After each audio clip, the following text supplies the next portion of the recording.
আল্লাহ তুমি কত মহান, কত ভালো বন্ধু, প্রাণে তুমি, মনে তুমি, তুমি দয়ার সিন্ধু। আল্লাহ তুমি কত মহান, কত ভালো বন্ধু, প্রাণে তুমি, মনে তুমি, তুমি দয়ার সিন্ধু। নেই কেহ নেই ত্রিভুবনে তোমারি সমান, তুমি রহমান, তুমি আগামী দিনে দেখবো আল মুত্তাকিন এমন একটা ট্রাভেলস হয়ে দাঁড়িয়েছে, যে ট্রাভেলস যেন সমাজের মানুষের কাছে একটা নাজির সৃষ্টি করতে পারে। আর এই আলোচনা করার মাধ্যম দিয়ে একটা সংগঠনে আমি আজকে যেখানে এসেছি আল মুত্তাকিন, এটা বলতে চাইছি, নেগেটিভ দিয়ে আপনি মন ভেঙে যাবেন না। মানে কর্মচারী আমি বলছি যে এটা বর্তমান পরিস্থিতিতে সর্বত্র শোনা যায়, সেই উদ্দেশ্য করে আমি এটা করলাম। আগামী দিনে চলার পথটা যদি, লক্ষ্যটা যদি ঠিক থাকে, নিশ্চিত আমরা সাকসেস হতে যাব। আল্লাহ পাকের হুকুম আমাদের মনে নিয়ে আগে আলোচনা করলেন মাওলানা তাহের সাহেব।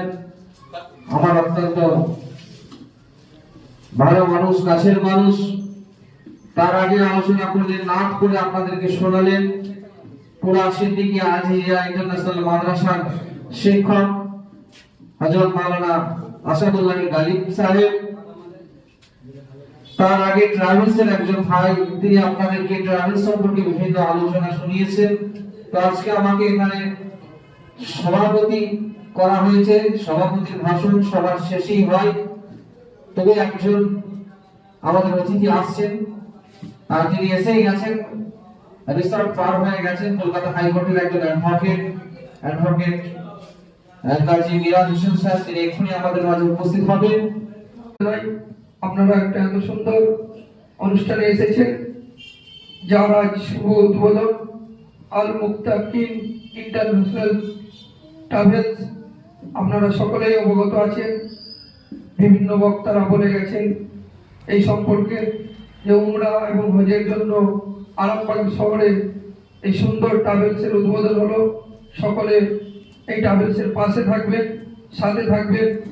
এবং এর আগে আরেকটি ভাই গেলেন, যেহেতু নতুন শুরু করছে, তাই কাজের মধ্যে ভুল হতে পারে, সেই ভুলটাকে যাতে দিয়ে দেই। আপনি যদি উমরায় কোনো সময় যান, মনে রাখবেন উমরার ফরজ দুটো। কয়টা?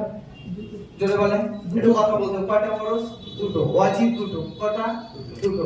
এক নম্বর ফরজ হলো মিকাতের পূর্ব হতে ইহরাম বেঁধে প্রবেশ করতে হবে। কি করতে হবে? মিকাতের পূর্ব হতে ইহরাম বেঁধে প্রবেশ করতে হবে।